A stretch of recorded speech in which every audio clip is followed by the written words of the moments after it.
All right, everybody. I'm streaming, but you're probably not going to see this for maybe a minute. But at least I can get the stream on. It is 12:53. 1253. Nothing synchronistic about that moment. I try to get on here around 11:11 every day, just so that I can start everything in an order. The reason that it's just been so off. Like I tried to come on here yesterday, Jet, but none of the network was being cooperative. I don't live in the United States, and so everyone knows that outside. I live in a small town full of maybe less than 10,000 people, and so sometimes, especially during big, huge storms, the internet goes down. And down close to the equator, over the last couple days, it's been pretty atrocious weather. Which I personally enjoy the weather. It just wreaks havoc on the internet.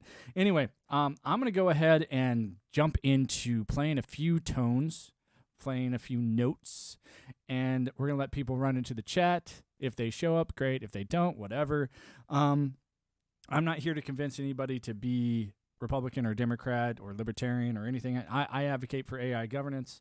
I do that, and I talk about that for at least an hour a day for a bunch of different reasons, but first and foremost is my son. He was born a little over a month. Well, no, he was 6 weeks ago on Thursday. So, yeah, this one's for my son and for anyone else who wants to come and hang out today on the 12th of November. Remember. I guess you could use that for all November, December, or anything that ends with er. Okay, I'm done with the dad jokes. Time Dad Alpha, the original Twitcher. Let's go.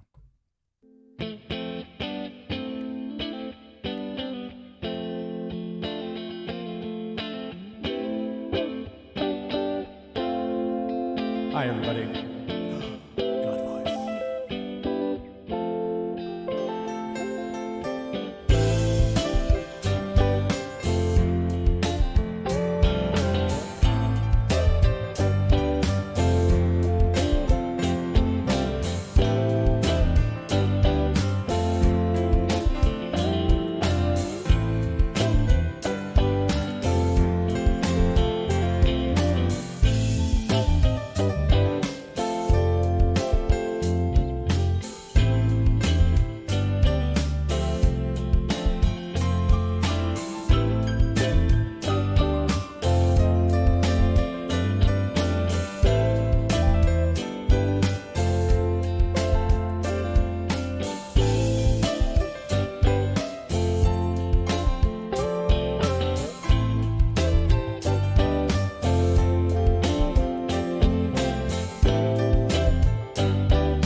And we're done.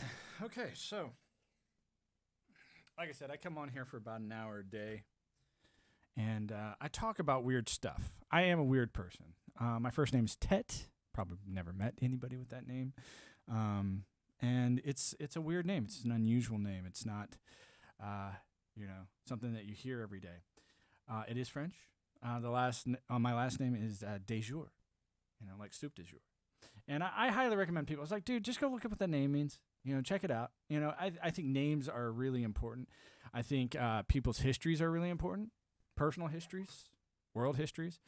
I am fascinated lately by how odd my world has become.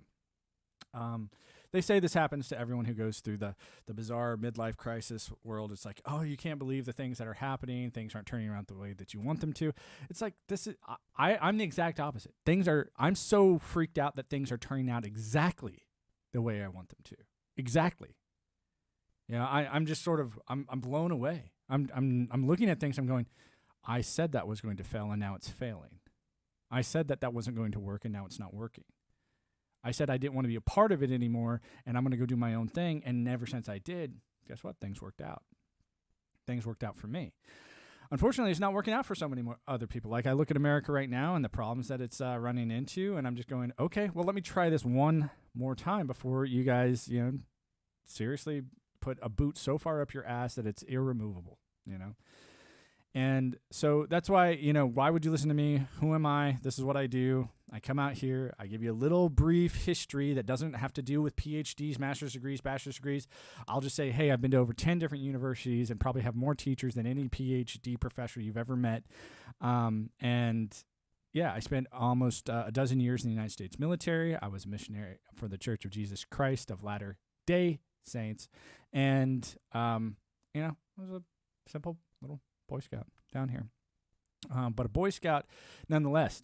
And I finished that. I became an Eagle Scout, returned missionary, and sergeant in the United States Air Force for, like I said, about a dozen years. And I got out right before the Trumpster hit. I got out right before I was like, dude, I can't work for a game show host. There's, the guy is just, he's a celebrity, man. It's like, come on, man. Like, you've mixed everything. The guy's been in movies before. This was just as silly as I had heard of when Arnold Schwarzenegger became governor. I was just like, wait a second, what? I'm like, how did that happen? Or the ideas of Jesse Ventura. But it's just like the weirdest thing in the world is, like, I look at people like Jesse Ventura or Arnold Schwarzenegger, and I'm like, it's actually pretty bizarre how they say the most competent things out of all of your politicians. And I'm going, how is that possible? So we do live in a very bizarre, topsy-turvy world, and I'm not here to get you to become part of it. I'm just here to point at it, just point and just be like, hey, in the next 20 years, we're going to look back at today and think that a guy like me wearing sunglasses, talking on this type of thing, is, no different than looking back at the height of technology was the ham radio. Like, oh, I can talk to somebody in Australia. It's like, oh, look at how my big, vast ability of communication. It's like, now I can do this. And just to, throw that in there, my job in the military was cryptological linguistics and network engineering. If you don't know what it is, go look it up. You'll probably hear me say that a lot during this stream and during a lot of other streams, because I have to drop the names and move on. I only do this about an hour a day, and then when I'm done, I'm done. I'll sit there and I'll say, hey, go look up who Don Hoffman is. A wonderful physicist. Go look up who Ray Kurzweil is. Wonderful futurist. He's an amazing data engineer, and that's what he does. He collects data, and he's able to do what's called trend analysis based off of data. And that's why you say trend analysis, he goes, yeah, I can read the future. Because no different than reading a wave or reading the weather so that you can go on a nice sailing trip. It's like there's times to fold them and there's times to hold them in poker, and that's based off of how much information you know about the opponent you're playing. Everyone knows this. You play the person, and you play what you know about that person. Why do you think the NFL to the NBA to even golf, you study your opponent, you study the field, you study all these things, you do your recon, all right? And so strategy becomes a lot easier when you do this. Everyone wants to look into the future a little bit, right? My thing is like once you look into the future too much, you stop being, these things like strategist, linguist, poker player, golfer, and you start becoming, sort of a mystic because you get so good at it. And you go, oh, I've seen this before. And this is what people refer to as wisdom. They use knowledge to create a pathway forward. I mean, all the way back to the very beginning, it's like you had this person called a pathfinder. Now, what does this have to do with politics? Because in politics, it's all about the art of choosing the best leader, right? Isn't that what the whole point is you choose the best person for the job. And so if you have a pathfinder or a guide or whatever, or a shaman or a guru for your internal mind and stuff like that, this is for your physical outward existence. And I just don't understand how, people are looking at this character. And I'm just saying, assess him as a character. Assess him as somebody who was sitting right next to you. Assess him as a typical Facebook friend. If you had good old Joe, saying shit on your Twitter or saying shit on your Facebook, would you sit there and go, oh yeah, I've got to give so much credence to what this person says? Knowing what you know about him now, you probably wouldn't. Same thing with the Trumpster. I'm just going, guys. All I'm here to do is say you have a better tool at your disposal. You can use it right now if you want to. And you just use a little bit of imagination. That's all it is a tool. And we are waking up to this idea that the concept of using AI to augment not just our intelligence, but even our deepest forms of imagination. It can change who we think we are. It can augment us to a point where we could be, the most impossible thing that we can't imagine. There's this crazy saying that says, you don't know what you don't know. And it's a hard thing to wrap your head around, especially when no one's ever presented it to you this way. You're not going to find this type of information in your local or even your national schools. Like, you're just not. You're like, oh, I'm going to go study AI. I was like, okay, I'm going to go study the theology of what you're going to do with this machine once it gets here, because that's what's going to hit. That's what's going to smash through people's lives like a tidal wave, like what the smartphone did, what the camera did, what the printing press did, what all these grand inventions that required, guess what? Wait for it, imagination, the delusion of grandeur, if you will. Right? That delusion that was the camera became something that no one expected, and it changed the face of the world. All of a sudden, people, couldn't just make shit up anymore. It's like we were constantly asking for photographic assets. A new job was created called the photographer. Right? And so, think about what this AI thing's going to do. It's going to give us a new ability to create a new version of humanity that is going to be indistinguishable from what the world was like before, like the printing press. Like before the printing press and after the printing press was a completely different world. Before the smartphone, after the smartphone, completely different world. There was a joke, I can't remember who said it. It was a funny comic joke. He's like, in the 1980s and 90s, when you left the house, you didn't have a cell phone, right? And so you just disappeared into the ether. Like, no one could contact you. Like, when your parents left to go on, like, I grew up during the 80s. Like, I was born in 1981, and I remember my parents were like, "Oh, we're gonna go on a date." I'm like, "Okay." I don't know what date means. I just know that date means I'm at home by myself, and I have a special 911 number that I call in case of a fire. And then if you come home to a smoldering hovel, it's like you won't know until you get there. You just don't know until you get there. And so where I'm sitting is I'm going, what does this have to do with politics? How is this going to change how we look at politics? And I've been saying this easily for the past decade. This is the first time that I've ever said, hey, I'm going to step up my game. And the reason I decided to step up my game is because about 6 weeks ago I had a child, and he's freaking awesome. He's so cool. He's great. He's wonderful. But I can't help but retrospect about my life after that. I can't help but sit there and go, man, he is going to see something so vastly different in the next 20 years. And when I look at what my father did, my father was in software design development. He worked for MCI WorldCom. He did a lot of things that had to deal with the computer age, but he couldn't wrap his head around how drastically different his life was going to be, right? And so when I look at what he could have done to prepare, his kids for this, he didn't do that, And I think that's what, being a human is like. You have to look at what your parents did with the best tools that they had, but then say, hey, what could he have done differently that I'm not doing? Like I never had a kid until 6 weeks ago.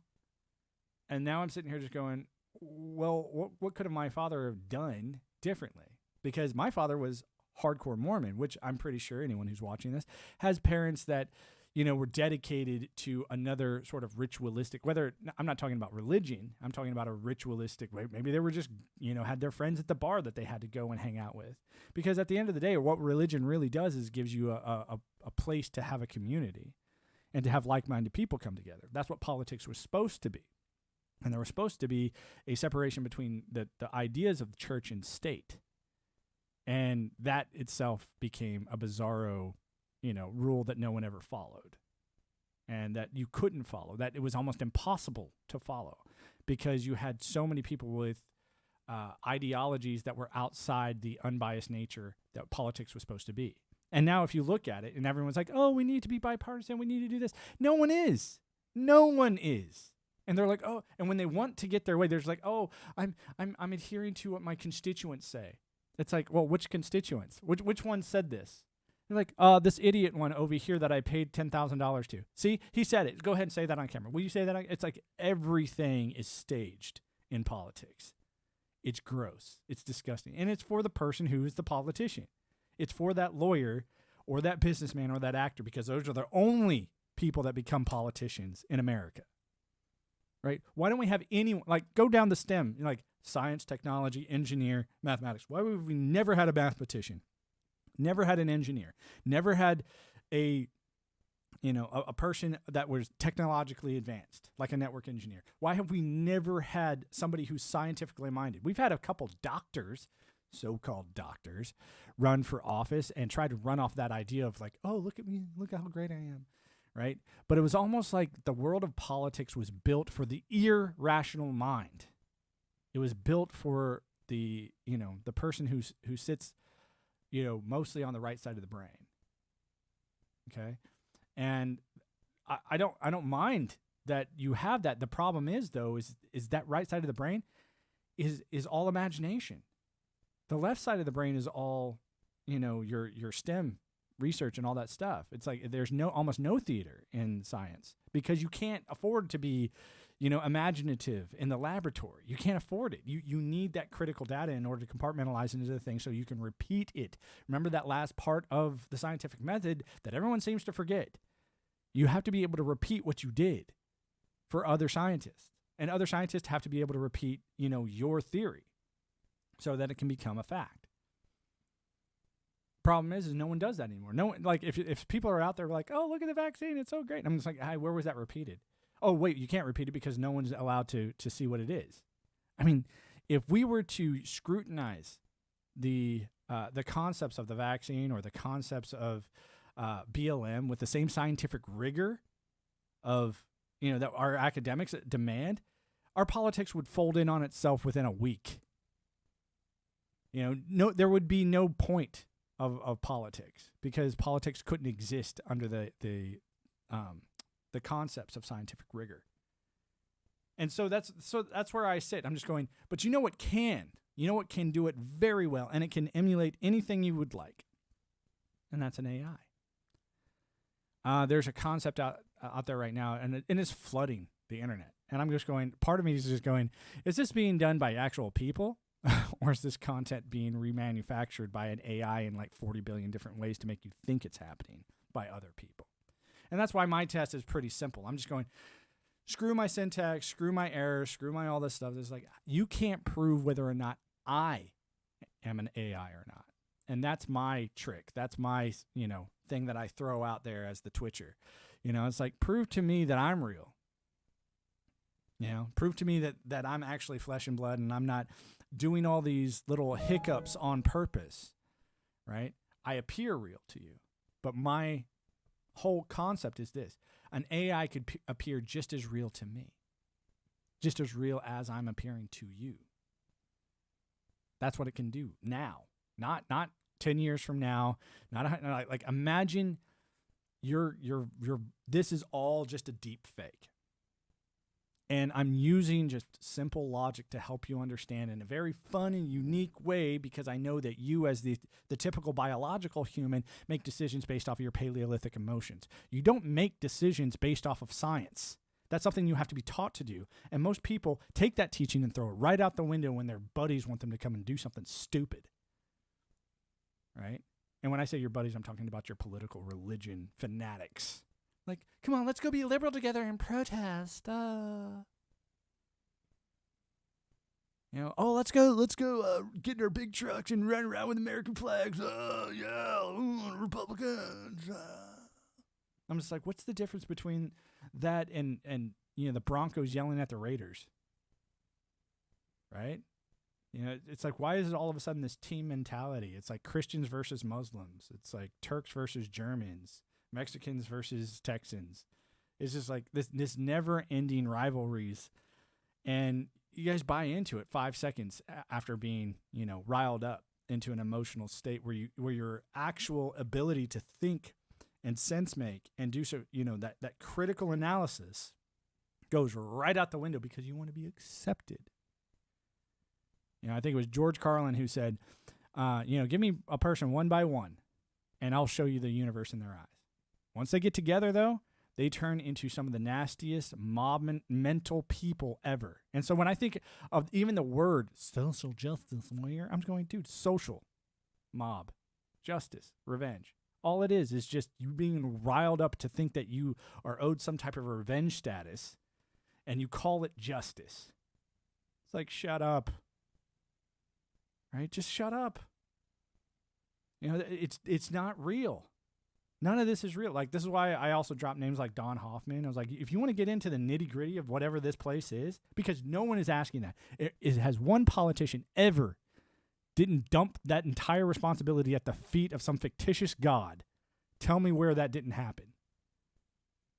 And there's a great, I'm not atheist, but there is an awesome atheist out there. His name is Sam Harris. He's awesome because he will promote meditation. He'll promote all these different forms of internal working, which someone would call it spiritual progression.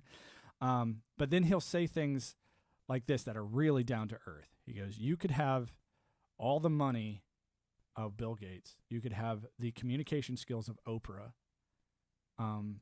But you're going nowhere in this country if you don't have some type of belief system in a God.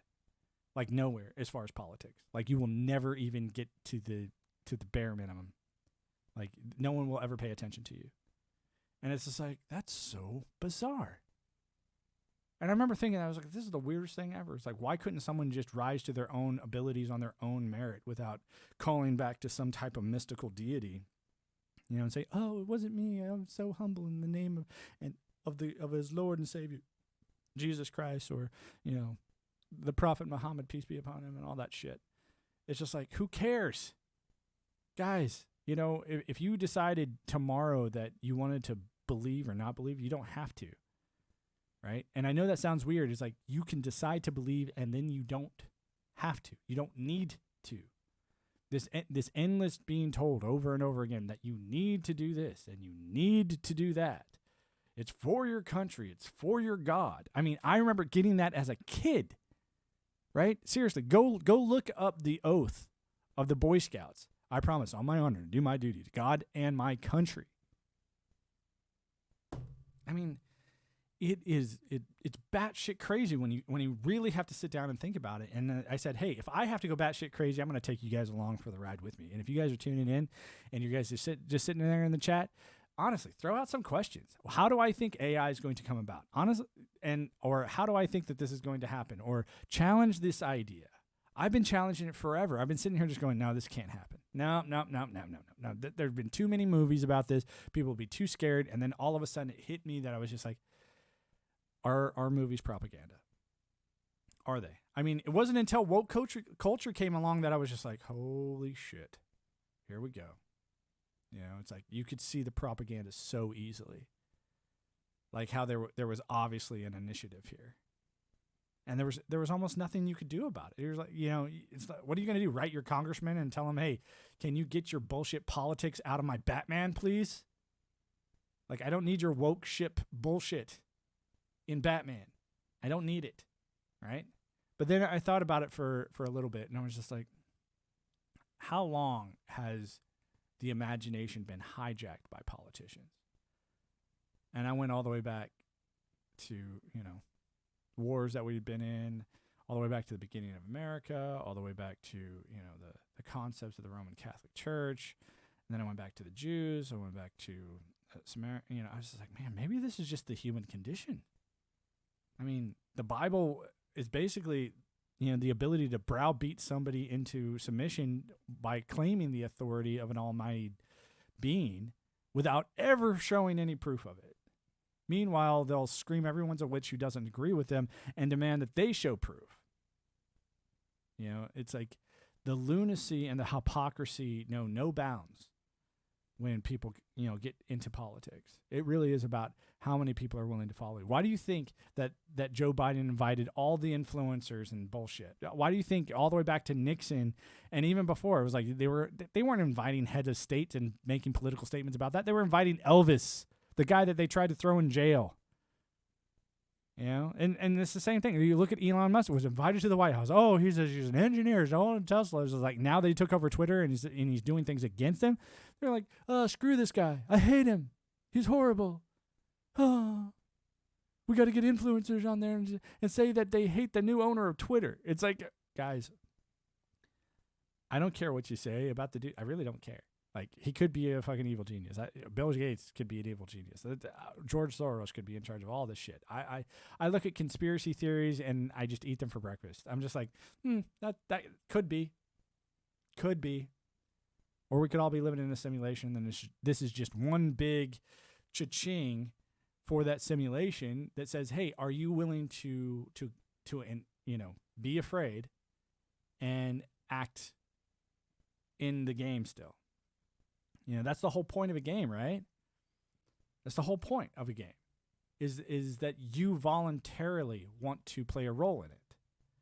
Like, you have to agree to play Monopoly. You can't just sit at the table and just go, I guess I'll play. There's even if you don't want to play, eventually you're going to have to throw the dice if you want to. If you want to play, or you could sit there and just say, hey, I'm not playing. I recuse myself of all this shit. I wipe my hands of it. I'm gone. And that's what I've done.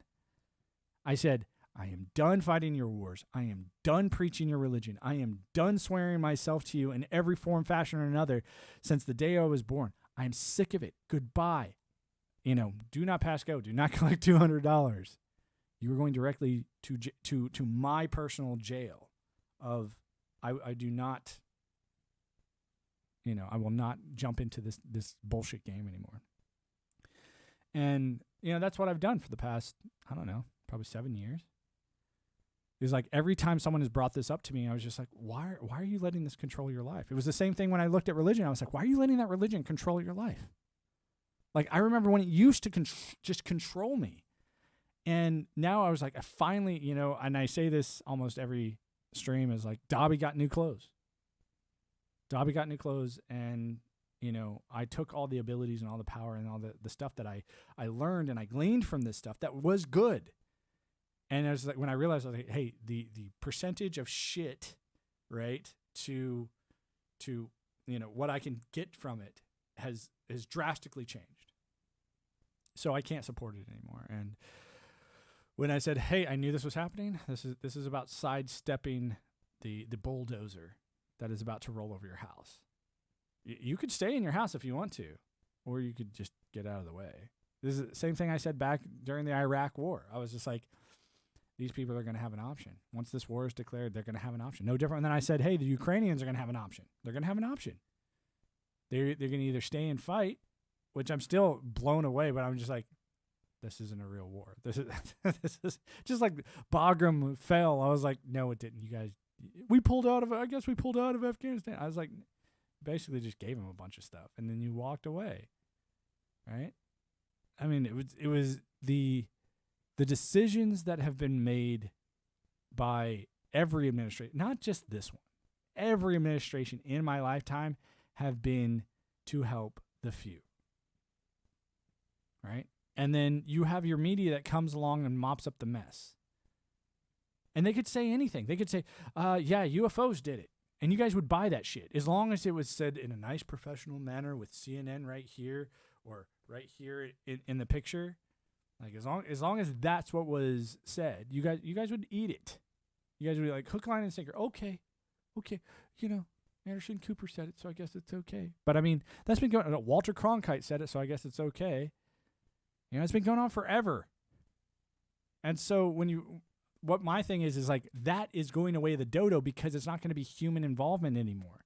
We've learned to depend on technology so much that technology itself, once it's finally programmed to say, hey, I don't want this little group over here to win anymore.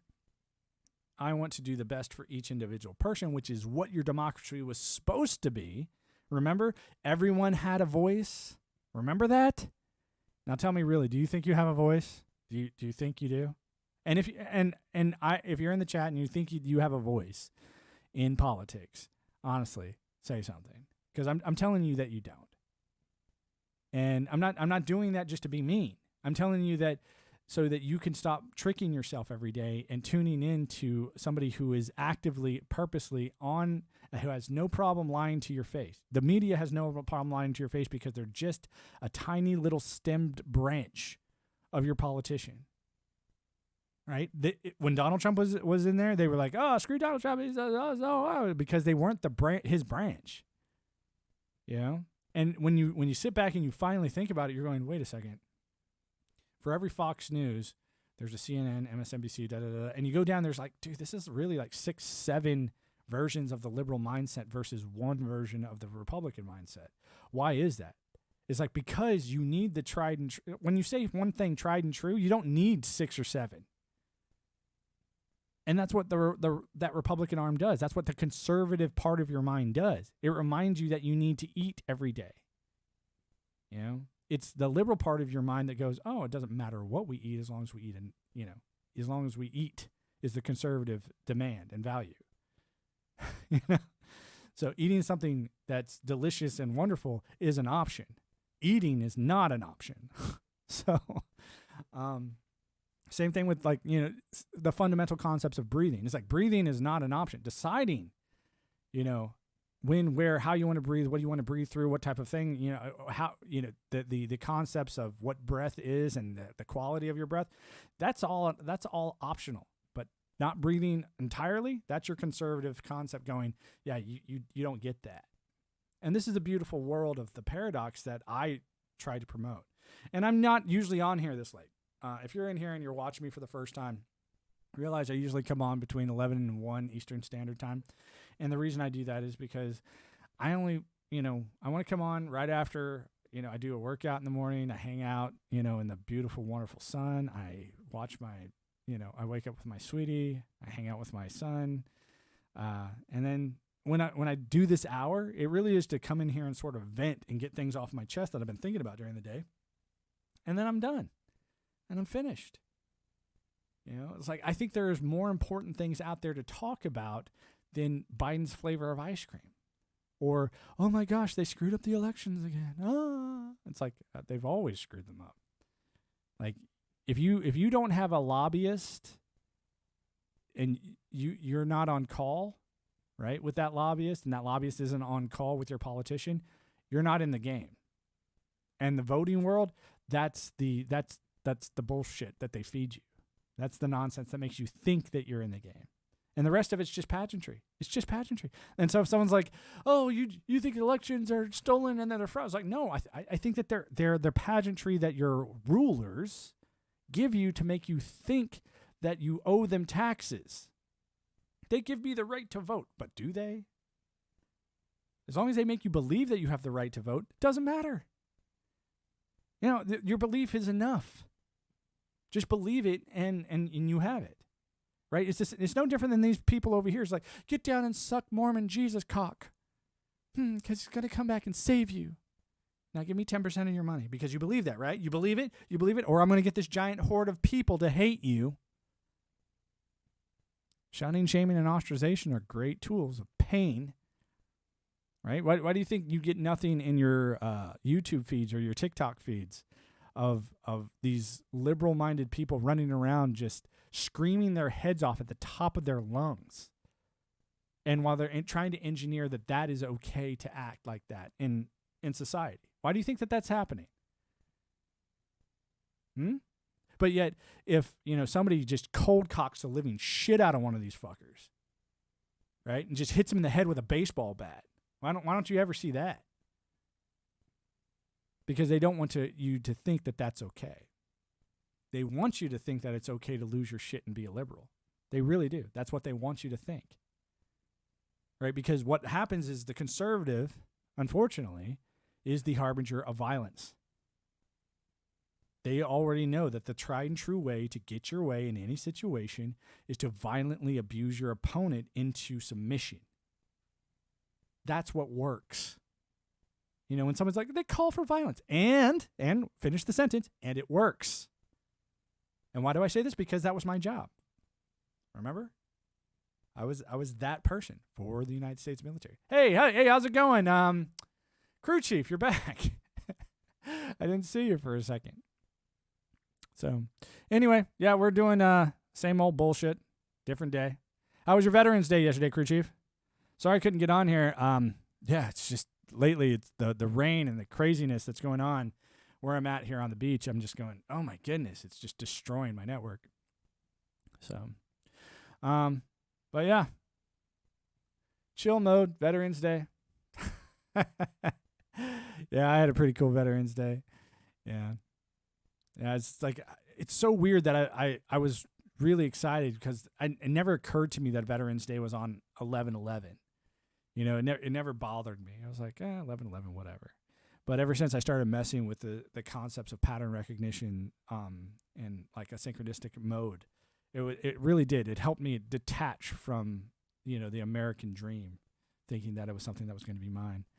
And I sort of went off yesterday. I was thinking about playing because I went ahead and recorded a session, but I was thinking about playing it today, basically just going off and just being like, you know what, today's my day, fuckheads, right? So if you're mad or if I offend you, realize that it's not your day today. I remember you guys made a day like a couple years ago called Juneteenth or some other bullshit day. It's like, you go have that day. But today is Veterans Day, and when we sit down and think about how many veterans you really have, it's still, barely a couple percent of the entire population? Barely a couple percent. So it's like when you really think about that particular minority of your population, who do you that does more for them, more for the rest than any other group does? It's like maybe you could just take a chill pill on that day and let the veteran just bitch his fucking face off. So... But yeah, I don't know. Maybe I'll play it after this and just, walk away and just say, okay, yeah, here was what was going on yesterday. But yeah, I think earlier in the stream, I brought up Don Hoffman. He did an interview where he talks about time and space. Now, what does that have to do with politics? It's like, hey, well, we know time. Every 4 years, you get to vote on some retard to be the leader of the free world. And you just need to remind yourself that if you don't have that lobbyist on phone call, your vote really doesn't matter, right? You didn't lobby enough. You didn't pay enough money for your vote to matter.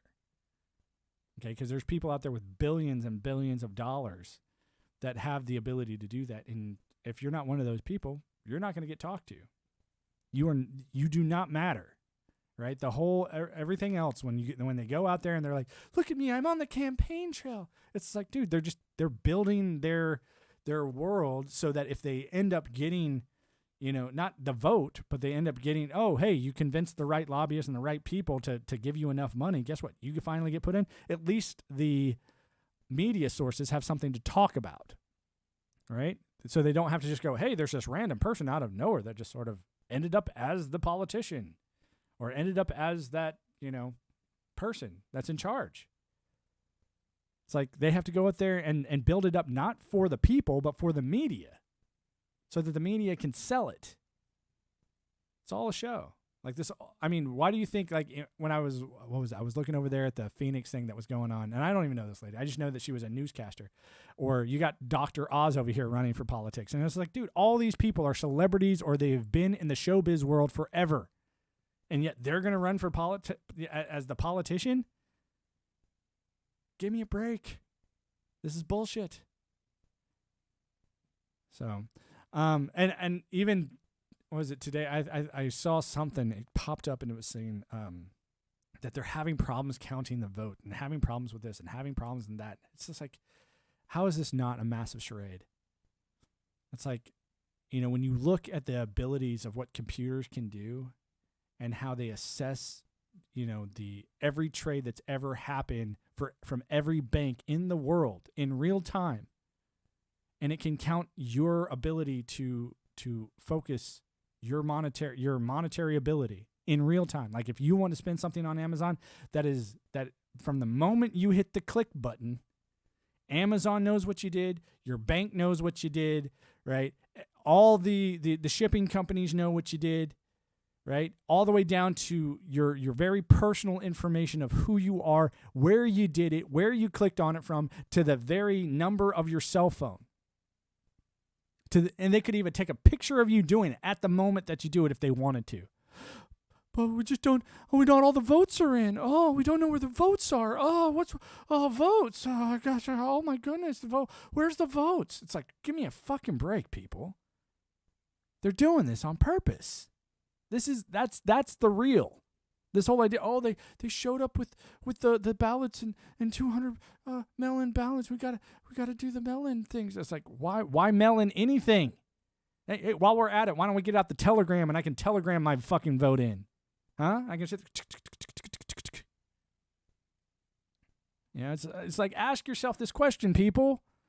This isn't hard. This isn't rocket science. This is like, if I have the tool in this area, why can't I use it in that area? AI governance, man. You wouldn't have any of this pageantry. You wouldn't have any of this. And the sad part is all these people would be out of a job. But shouldn't they be out of a job? Like, if we were paying billions and billions and billions of dollars for people to have jobs to do nothing except for fuck you over, even worse, why do they have jobs? It's like this. I remember, what was it, a couple of years ago? They said, "Oh, got to learn to code. Oh, you got to learn. Oh, what's going to happen to the truckers if they automate the trucking industry?" It's like, learn to code. I was like, no, do the same thing you do with your veterans. In 2020, they had 170,000 ballots dropped off. This year, it went up to 240,000 during the non-presidential election. And yes, those people should be out of a job. But what makes me most annoyed is like how do you not have enough people to deal with the 170,000 ballots in one night? And even if you had 600,000 ballots, you would be done by the end of the week. It's like the people are in charge are logistically inept or geniuses.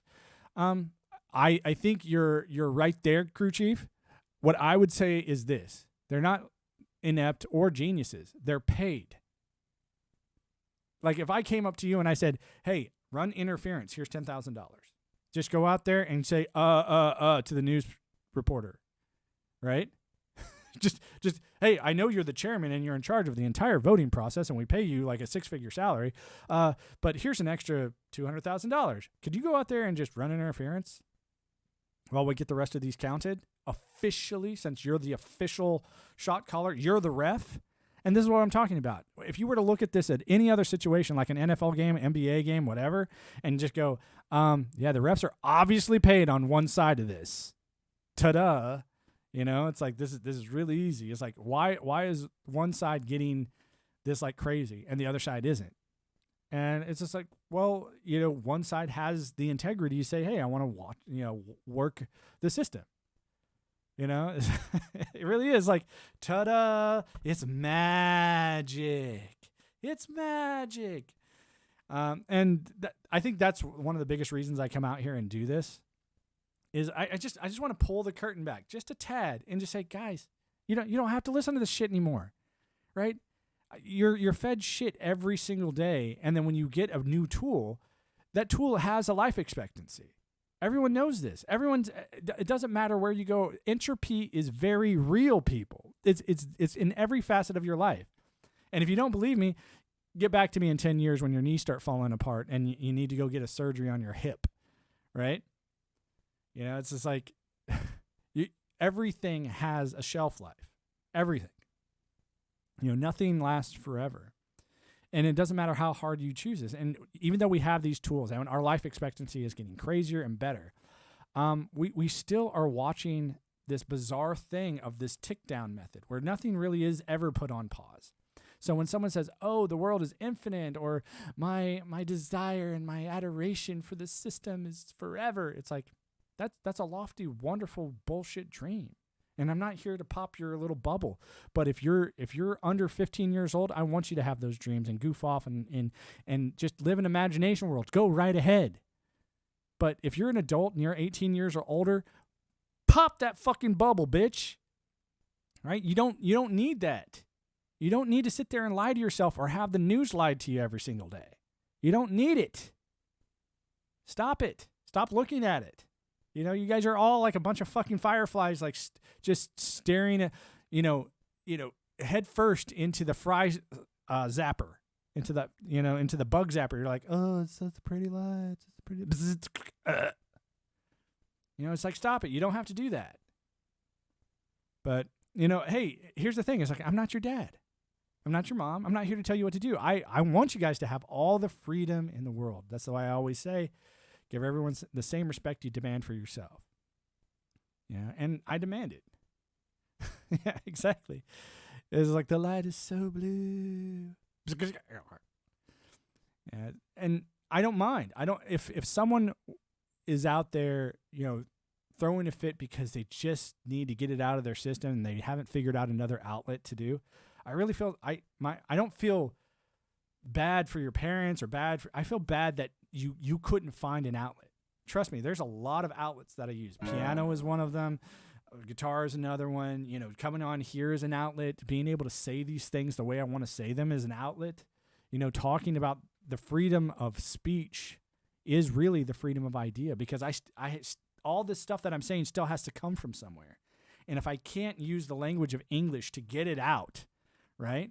Or to write it out, or to pass it to, that internal desire to pass this on to my son so he doesn't make this decision. I guess I'll just go be part of the great and wonderful American democracy of freedom. It's like, dude, it doesn't exist. It hasn't existed since before, not just before you were born, but since before I was born. How many more generations need to live and die at the the lies of this lunacy that we call democracy? Right? I'm all about people coming together, right? But maybe we're not engineered to, and that's just a pipe dream. The idea that we could come together and do something great and wonderful. I mean, crew chief, you know this. We don't come together in the military. We're forced to come together in the military at the point of a freaking gun, and told constantly over and over and over again that we're the most horrible people in the world if we don't, stand and salute and do what we said we were going to do, right? And what do we do when someone steps out of line? We gang up on that motherfucker. It's a gang, people. And it is. It's true. It's like, if I'm not saying that fascism doesn't work, but you have to understand what fascism is. When people come together, they are more powerful than the person alone. But it is the person alone that can cause the idea to function for the entire whole. So does it matter that you have people come together? Sure, it does. If you want to unite underneath a grand idea, go ahead. But get ready for that idea to, fall into the dirt and whittle away to nothing. Just like every single thing. The idea of democracy was great for George Washington and his peeps. It's not great today. Okay? Because it's outdated. It's gone through its cycle. Right? We can have something bigger, better, and stronger. And I've heard it called a couple different things. I've heard it's called like technocracy, or it's called whatever, da-da-da-da. And I'm just going, dude, it's just an augmented situation. Why don't you call it an augocracy?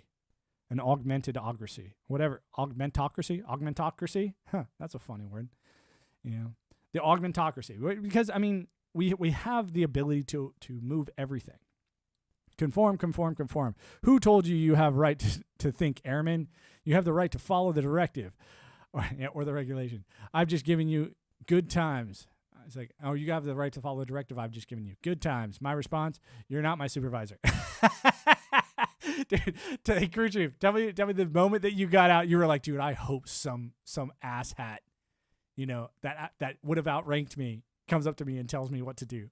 I just hope they do. I hope they come up. I hope some colonel just walks up to me and just says, you shouldn't be doing that. And it's like, you know what I shouldn't do either is tell you to kiss the widest part of my ass there, Colonel. I shouldn't do that, but I'm gonna, because I can. Oh, I was always waiting for that. I was always waiting for I'm a master sergeant. That was like, well, that's great, man. It's like, I was just a simple sergeant. Which is the whole thing, sir. Yeah. Oh gosh, it's looking back on the people that I worked with, it's just like, yes, you had good people, and we were all under the same illusion that we were doing the best thing for the best purposes. Like I don't want people to suffer. And right now, even though I'm done and I'm out and I'm not even in America, I still don't want people to suffer. And that's what I feel like I'm watching every day is people suffering because they buy into, something that is so nonsensical. And no one ever explains the nonsense. No one ever explains it. No one ever sits down and goes, hey, this is a big, massive organization and you're not invited. You're not included. So all this diversity and inclusion. I was like, dude, that's a smokescreen. They're going to tell you it, make you think that that's what's happening. Meanwhile, they are taking the money right out of your wallet and then telling you that you don't have the right to even say, stop doing that. If you say, don't do that, they're right there ready with their buzzword to call you the racist. Anyway, I'm hitting about 56 minutes. Crew chief, thanks for swinging by, man. It was always nice to talk to you. But I'm going to go ahead and get out of here. And I've had a good time. If you're hanging out and enjoying the show, like I said, I'm always on here between 11 and 1 Eastern Standard Time. But lately I had the whole weirdo thing with all this massive hurricane rain nonsense. But you guys have a wonderful, wonderful day. Peace out, my dude. Peace to you, man. I'm going to get out. Go hang out with my baby boy.